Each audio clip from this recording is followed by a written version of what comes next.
February 16th, 2009, the Stamford, Connecticut police station received a call from a woman hysterically screaming that her chimpanzee was eating the face of her friend. The operator thought it was a prank call at first, but they would soon see it was anything but a joke. Hello, creatures and cryptids. It is your favorite pink plague nurse, Nymphy. Today we will be talking about Travis, the chimpanzee who ripped off the face of his owner's friend.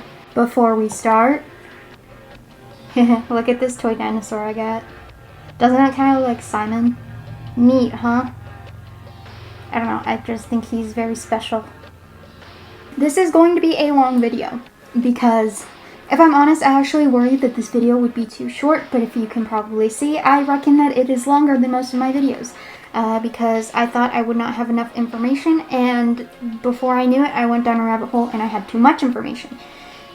Nevertheless, we're going to be going through all of it, so I would recommend sticking around to hear all of the gory details. Do not question why my hair clip switched sides, it is because it refuses to stay in my hair. Anyways, as most of you probably know, I got into this case because of the movie Nope. I think it's still in theaters, I don't know. I'd known about this case before Nope, but Nope really sparked my interest in it again. This is actually a part of a little two-part mini-series about real-life things that inspired Nope. Part 1 is on my channel already. It's about atmospheric beasts. It's really cool and you should go watch it. As we know, Travis was actually the inspiration for Gordy from Gordy's Home, which was a TV series that went horribly wrong in the movie Nope when the chimp actor went berserk and started attacking the other cast members. I don't know if you'll believe me, but the actress from Gordy's Home got off easy compared to what Travis did. And that's not clickbait or whatever. You'll see. You'll see. Anyways, we're going to get right into it, so just stick around and we'll hear a lot of scary and gory details about Travis. Viewer discretion is advised because this is not sunshine and rainbows, which you probably knew if you clicked on this video, but if you for some reason are like 5 and clicked on it because there are like bright colors in the thumbnail, you should probably leave. This is not a safe place for you. You need to leave, like now. Please leave. In 1995, Sandra Harold would receive a call. The call was actually from a breeder telling her that her chimp was ready to take home. When she went to the breeder, she saw him there and he was just a little guy, you know, he was just a little baby chimp. Very cute or whatever, I don't know, I'm not too fond of chimps. She named her gorgeous baby boy after her favorite singer, Travis Tritt. And this baby was probably more expensive than most babies. He was $50,000 cash. She paid $50,000 cash for Travis, for a chimp, for a monkey. You see, Sandra's daughter was married and she moved out with her husband and was not in contact with Sandra as much as she would prefer. To me, reading all of the articles and stuff, she seemed a bit clingy, like a helicopter parent, but I digress. The thing was, as she raised Travis, she did not raise him as you would normally raise an animal, a pet. She treated Travis as a literal human child. He was bottle fed, he was burped, he slept in a crib. Eventually she taught him to use the toilet, they took baths together, they brushed his teeth, and then eventually taught him how to brush his own teeth. And she even bought him like a bunch of clothes to wear.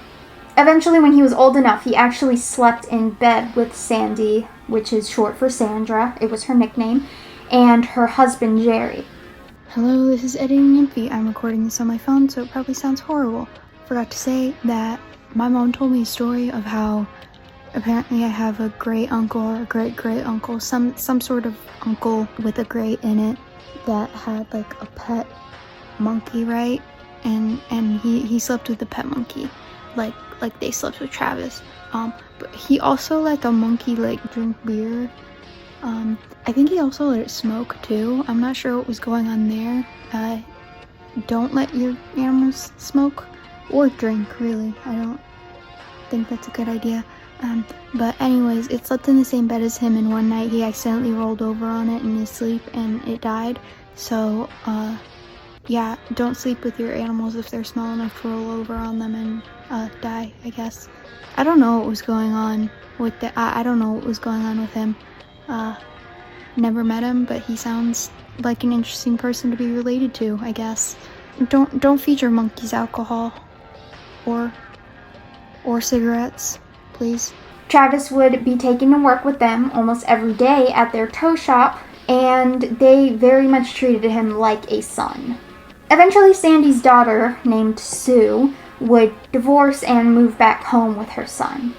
Travis actually was around the same age as her son, so they played together a lot, and although Travis was around the same age, he grew a lot quicker, you know, because he's a chimp, and he would actually hold the son, the baby, and like give him kisses and stuff. Here's a picture, and in my opinion, this picture is not cute. It is terrifying.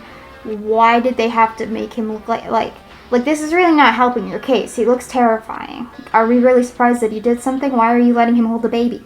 Anyways, Jerry, Sandra's wife, actually played catch with him. Eventually he learned how to ride a tricycle, then a bike, and eventually he had his own little riding lawnmower that he could drive. He ate at the table like a human, and he was taken out to restaurants where Sandy would read him the menus so he could pick out what he wanted at the restaurant. His favorite foods include filet mignon, oatmeal, lobster, chocolates, and ice cream, of course. He really liked ice cream. He would hoot and holler whenever he heard their ice cream truck coming. He could open the fridge and pour himself a cup of soda, because that's exactly what a chimp needs, is soda. As you can probably imagine, chimps are not supposed to be having all of this food. In the wild, chimps do not eat filet mignon, oatmeal, chocolates, and ice cream. And eventually, this led to him, when he was much older, being 240 pounds, which is morbidly obese for a chimpanzee. Now, Charla Nash, who was the lady who would eventually be mauled by Travis, was actually a very close friend of Sandra's, and she and her daughter would come over and they would play and they would take pictures with Travis. They knew Travis pretty well, right? The whole town knew Travis. They would take Travis all over the place. He'd taken pictures with almost the entire police department. The police loved him. The citizens loved him. People would let him hold their babies. Just random people would let him hold their babies, which is not smart. Sandy actually also claims that he once stole her keys and drove himself around. That's what I was talking about in the last video, if you remember, that he was allowed to drive.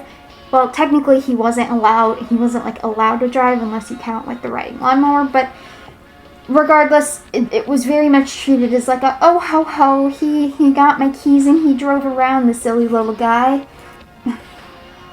Anyways. Eventually, Sue remarried to someone else, and she moved away again. In the process of moving away, she had to go back and forth between her new home and Connecticut to, get her stuff.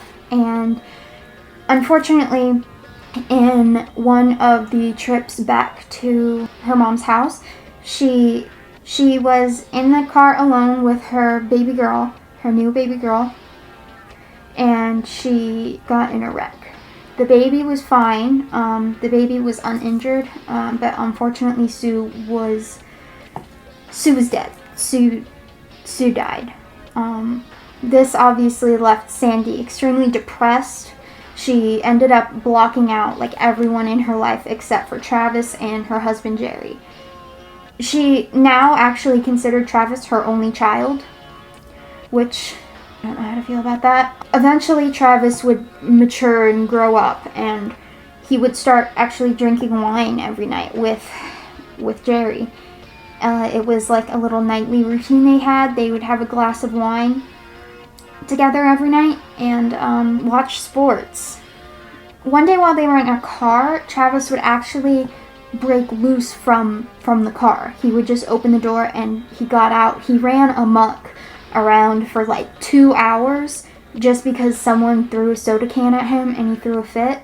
At one point he actually lunged at some random person, which is terrifying and should have been a sign for sure. But Yeah, for 2 hours they ran around. The cops kept trying to get him, kept trying to catch him. He evaded police. I think he's actually reported to, like, as he'd run by evading the police, he would slap their asses. I don't know if that's true, but either way, that's... Eventually, Travis decided he would go back in the car, and he was done, and I want to reiterate that the reason that Travis, like, was recaptured was not because they recaptured him. It is because he got bored. It was because he got bored and he didn't want to do it anymore, right? It wasn't because they knew how to handle this chimpanzee. The whole town, they did their best to play down the situation.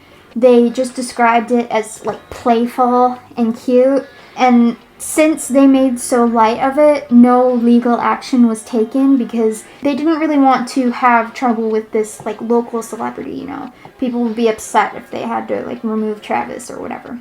Thankfully, there was, like, one sane person who was an animal control operator or officer or something like that, who called and reminded Sandy that, you know, Travis is now an adult. He's sexually mature, and chimps, adult chimps, especially the males, are known to be unpredictable and violent. Like, it's just a well-known fact. It's biologically, it's an advantage for them to be violent and unpredictable, because in the wild, you know, dog eat dog. You gotta do that to survive. It's not like human civilization where everyone just lives happy and carefree, which that's not what human civilization is. But, you know, there are no, like, rules. You know, there's no rules saying you can't kill someone. Monkeys don't have morals, is what I'm trying to say. The operator, like, really made it a point to say, like, listen, this chimp, this obese chimp, he has the strength of 5 grown men. He is extremely strong. He is extremely dangerous if he wants to be. So you need to keep an eye on this and maybe consider giving him to a sanctuary or somewhere where he can actually be taken care of like he's supposed to. Sandy ignored this. She thought that Travis had never shown any signs of being violent, ever. At one point, he actually, like, lunged at her. I mean, that's not exactly true. I feel like even though everyone said that whole chimp situation is playful, it gets a lot less playful when you realize that this is a wild animal with the strength of 5 grown men. He lunged at a person, that's all I can say. And again, chimps are unpredictable. One minute they might not be violent, and then the next they are. An interesting thing that she actually withheld from the animal control officer is that she didn't tell him about how she actually received a call once that the parents of Travis, you know, like the monkeys he was bred from, actually escaped from the breeder at one point with a 3rd chimp, and they actually, like, ran wild. And they threatened a teenage boy who shot in what he claimed was self-defense, which I believe him. He says the chimps bared their teeth and rocked the car, which would be scary to a car full of teenagers, because he was pulling into his parents' driveway with all of his friends, and they were trapped in this car, and random chimpanzees come up and start rocking the car and baring their teeth at him. I don't know if many people know this, but, like, when chimps bare their teeth, they're not smiling at you. It's not like humans. Baring their teeth is a sign of aggression, okay? Like, that's not playful. But he would be found guilty of animal abuse and property damage after neighbors testified that the chimp was just being playful and whatever. It's unbelievable. I mean, we hear this a lot, it seems, doesn't it? They're just like, oh, yeah, it was just the chimps being playful. They were just having a good time. They're just silly little monkeys, guys. They're just silly little monkeys. Look at them. It's like Curious George. No.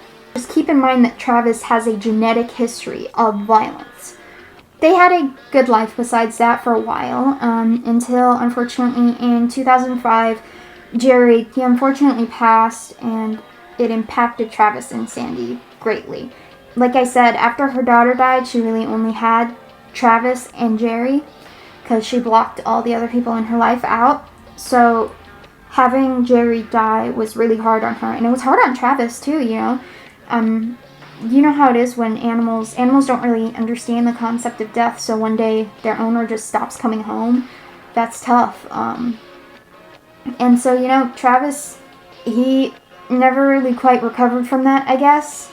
But they survived. They would still go out, and they still had a good time. This would go on until one day on February 16th. Sandy noticed that Travis seemed a little bit agitated. He didn't want to watch TV. He didn't want to eat his favorite popsicles. He didn't want to draw. He didn't want to color. He was just overall very restless.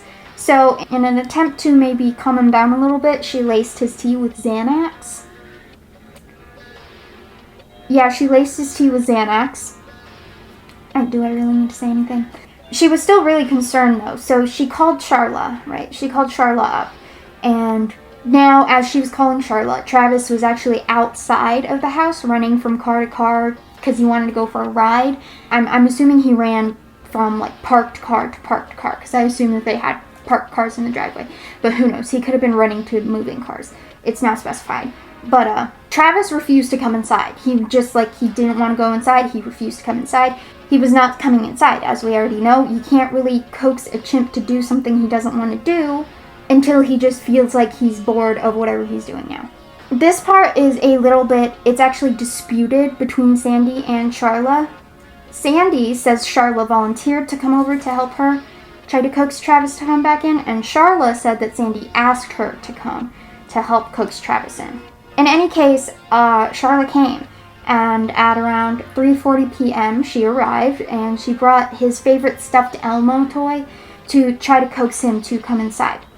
She stepped out of the car, and she held the Elmo in front of her face in an attempt to be cute, and to maybe make him a little bit more happy. Travis didn't like this. It did not make him happy. He ran full force at her. He reared up on his back legs, and he knocked Charla into the side of her car. Then he knocked her to the ground. This part's going to get a little descriptive, I guess, a little graphic, so just another quick warning here. If you don't like that, then just skip to whatever timestamp I'm putting up here. Yeah. Now at this point, Charla was already covered in blood, like just from being knocked against the car and knocking down. He was so strong that he had already drawn like so much blood. Sandy was screaming, she was screaming at Travis to stop. She was like, Travis, stop, that's Charla, we know her. She grabbed a shovel and tried to beat him with the shovel. Travis was screaming too, obviously, because he's monkeys scream. The shovel didn't work.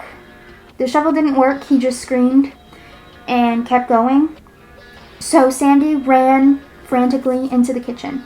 She ran into her house, into the kitchen, and she got a butcher knife. And she ran back out, and she stabbed Travis in the back, which was a very hard thing for her to do, I'm sure, as she did see this chimp as a child, her own child. Unfortunately, that one stab didn't do it. Travis didn't stop. She stabbed him again and again, and eventually Travis just stood up. He looked Sandy right in the eyes, and then he went back to mauling Charla. He just went back to ripping her apart. Sandy, at this point, does not know what to do, so she runs to her car and she locks herself inside, and she makes a 911 call. And the following clip I'm going to put here is part of the actual 911 call she then made, but another warning, because this is extra gruesome, even more gruesome than what I just said, which was kind of light compared to actually hearing it happen. So viewer discretion is advised. For 911, where's your emergency? Oh, this is Sandy. 231 Rock Crimin Road. What's the problem? Send the police. What's the problem there? The chimp killed my friend. What's the problem with your friend? Oh, please. What's the problem with your friend? I need to know. Send the police up with a gun. Hurry Who up. has a gun? Please, hurry up. He's killing my girlfriend. What is the problem? He's killing my friend. Who's killing your friend? My chimpanzee. Oh, your chimpanzee is killing your friend. Yes. He ripped her apart. Hurry up. With a gun. Hurry up, please. There's someone on the way. With guns, please. You shoot him. What is the monkey doing? Tell me what the monkey's... He ripped her face off. He ripped her face off? He's trying to attack me. Please, Okay, hurry. I need you to calm down a little bit. They're on the way. Can you put yourself away? I don't want the monkey attacking you. Please, hurry up. Listen to me! They're on the way, ma'am. Guns! They gotta shoot him, please! Please, hurry! Are you there with your friend? I need you to help your friend. Can you go help your friend? I can't! He tried to attack me now! Is he still there with your friend? Yes, Okay, so then back off. Then don't get any closer, okay? They're already on the way. please. If the monkey moves away from your friend, let me know, okay? So we can try to help your friend. No, I can't. She's dead. She's dead. Why are you saying that she's dead? She's dead. He ripped her apart. He ripped what apart? Her face? Everything. Oh, He ripped her apart? listen, I think I'm gonna faint. I think I'm gonna pass out. Nope, just breathe, okay? I'm going to stay with you on the phone until they get there. Listen to me. Please hurry. Please hurry. So the cops showed up 12 minutes later, and we actually have an account from an officer known as Officer Chiafari, so I will be kind of telling this from his perspective. So at this point, the cops have arrived. Officer Chiafari parks to one side of the bloody mound he recognized as a human. The other cop parked on the opposite side. Travis runs up, actually, and he starts banging on the passenger window of Officer Chiafari's car. He pulls out his pistol, right? Because, Travis is banging on his window, and Officer doesn't want to die. Unfortunately, he couldn't shoot because Sandy was actually behind Travis, so she was in his line of fire, so he couldn't. And it was also especially hard for him because, like I said, Travis knew all of the cops. Travis was like friends or whatever. The cops, they loved him. Everyone in the town loved Travis. Everyone in the town knew Travis. So at this point, he had to holster his gun back. He had to look back at Charla, and she had no face. She had no face. She was bleeding everywhere. It was just awful. And as he looked at her, Travis actually just swatted the side mirror off of his car with ease. He said it was like butter. And after doing that, Travis casually walked around to the driver's side of Officer Chiafari's car. The thing is, Officer Chiafari had it unlocked because he was going to try to help Charla before he got distracted by Travis's antics, and he forgot to lock it afterwards. So when Travis came onto the other side of the door, he opened the door. He opened the door. Even the chimp was surprised that he could actually open the door. So the chimp kind of just stands there for a second, and then he snarls at the officer, and at that point, Chiafari shoots. He shoots 4 times because he's terrified. He's pinned in place with his computer on his lap. He can't really move. He's got his computer on his lap. He's got a pistol in his hand. There's really only one thing he can do, This monkey is covered in blood. He's covered in his own blood. He's covered in the blood of the lady that he was eating. He was scary. So Officer Chiafari, he shot him 4 times. And Travis screamed and ran into the house and died. So after that happened, Chiafari, he walked through the lawn, and the lawn was it was scattered with severed fingers, and it was awful. And you'd hope that after all of that she'd been through, that Charla would at least be, unconscious, so she didn't have to feel all of that, but she wasn't. She reached out desperately to him, and she tried so hard to grab Chiafari's leg, but she couldn't because she didn't have hands anymore. Travis had ripped them off and eaten them. Charla was put in critical condition. Travis had torn away and eaten her eyelids, her nose, her jaws, her lips, and most of her scalp. He'd broken almost all of her facial bones. He blinded her because she had to have her eyes removed because of certain diseases that chimps may carry, so they had to remove her eyes. One entire hand was missing. Almost all of the other was missing as well.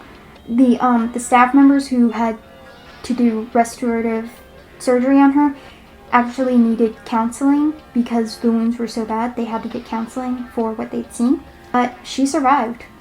She lived. She spent 15 months in intervention, but after eventually healing up, Charla would actually go onto Oprah.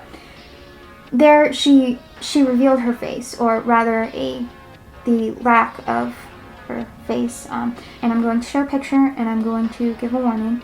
Now, normally I would not show it, just out of respect for the victim, but she voluntarily went on a show and showed it, so I think she's comfortable with doing that. and therefore I feel as if it's okay, since, you know, she willingly put herself on as big of a platform as Oprah to tell her story. So this is the picture. And you can actually see she's wearing the hat that, if you remember, if you've watched the movie Nope, which that's not really, there's not really a spoiler for that, except for she's wearing the same hat, right? The hat with the veil to cover her face. All I can really say about Charlotte is she's amazing. She's not a victim. That's all I can say. Like, just the mentality she has. She was quoted to say, "I just look different. Things happen in life that you can't change. It's a tragedy."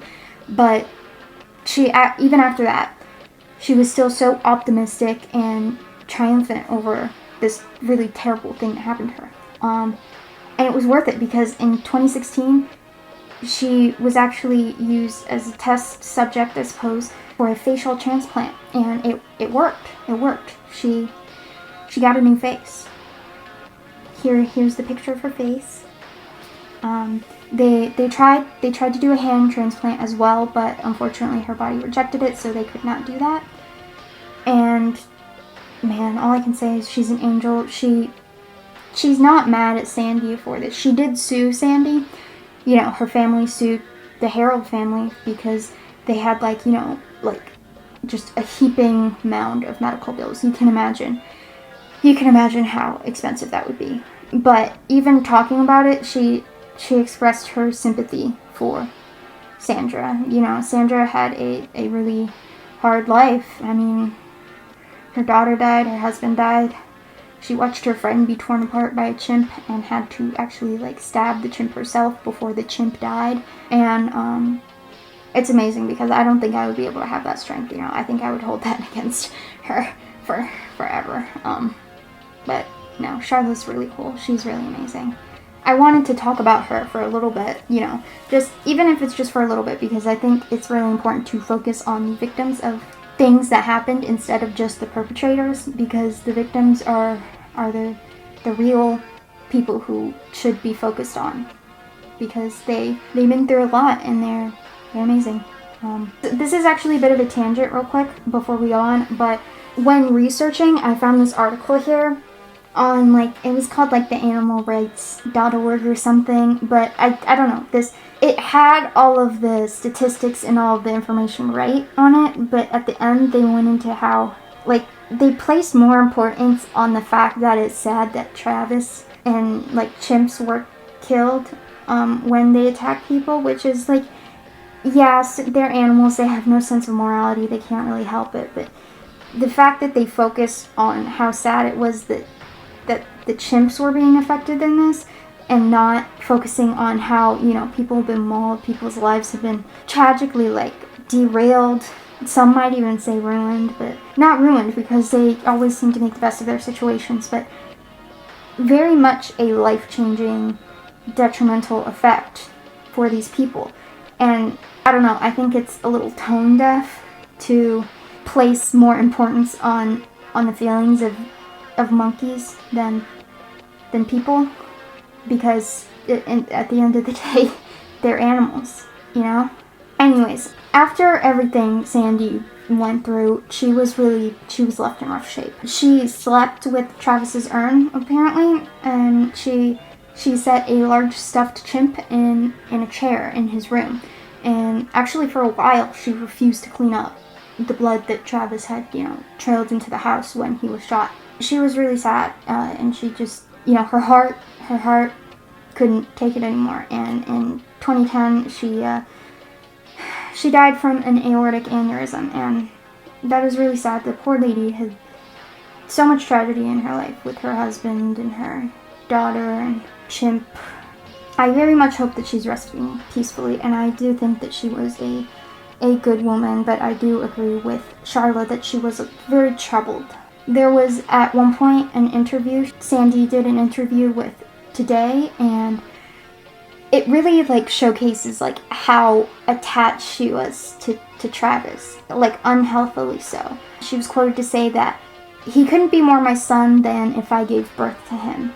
And, you know, that really does show the mentality that she did think of this animal as a person, And the reporter asked her, after what you've been through with this, your friend is in the hospital fighting for her life, do you still think chimps should be pets?